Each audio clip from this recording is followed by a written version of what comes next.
Hello and welcome back. In this video, it's getting close to hunting season and fall is on us, so we're going to make a nice big pot of Brunswick stew. I'm going to make this with venison, but you can make it with chicken, beef, pork, pretty much whatever you want in your Brunswick stew. Traditionally, it was made with wild game though. We're going to turn this mountain of cans into our Brunswick stew along with some well-trimmed venison. So hit that subscribe button down there, give me that thumbs up like button, check this out.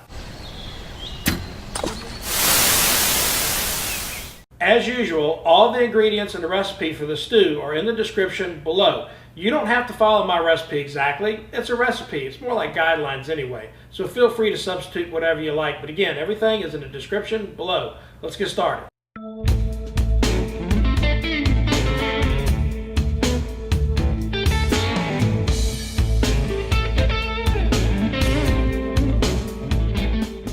All right, I used up some diced tomatoes that I had.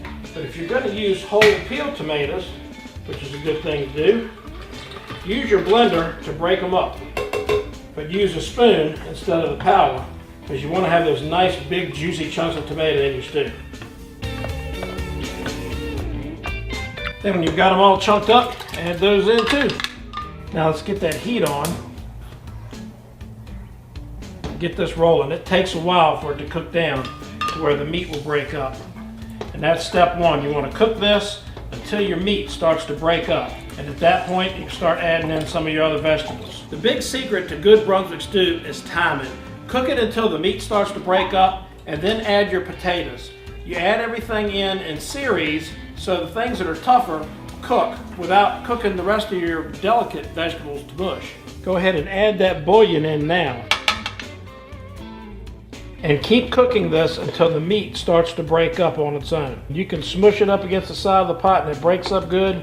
Then it's time to start adding other vegetables. While that meat is cooking down, is a good time to get all of your other vegetables staged and all your spices measured out for the rest of this. All right, so once that meat starts to break up, you want to get the hearty vegetables in next.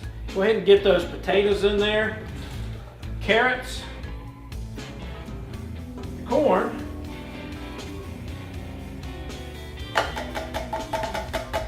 give that a stir and we'll start adding the spices. All right, let's start with the garlic. Get that in there. Oregano and parsley. Thyme and sage. Black pepper.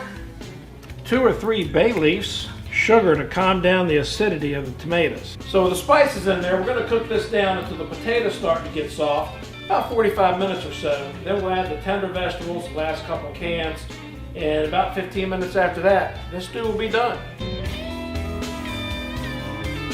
Okay, once those potatoes and carrots have cooked to where they're starting to break up, now is when you want to go ahead and add the tender vegetables to your stew. Green peppers, onions and celery, and green beans and butter beans. Those will cook to mush if you add them in too soon. So now that you got those delicate vegetables in there, what you want to do is just let this thing come back up to temperature, which doesn't take but a few seconds. Turn that heat off. Cap it and let it sit. In about 20 or 30 minutes, this stew will be done. Those delicate vegetables cook just fine as hot as this stew is. Man, there's nothing like homemade Brunswick stew. Check that out. All the vegetables, vitamins, just ready to go. Perfect. So there you go. The best homemade Brunswick stew you could possibly make. All the recipe, ingredients, everything's in the description below. Feel free to modify it the way you see fit. This is a great, easy thing to do. It does take some time though. It's liable to take you anywhere from 3, 4, 6 hours, depending on the protein that you use in the stew.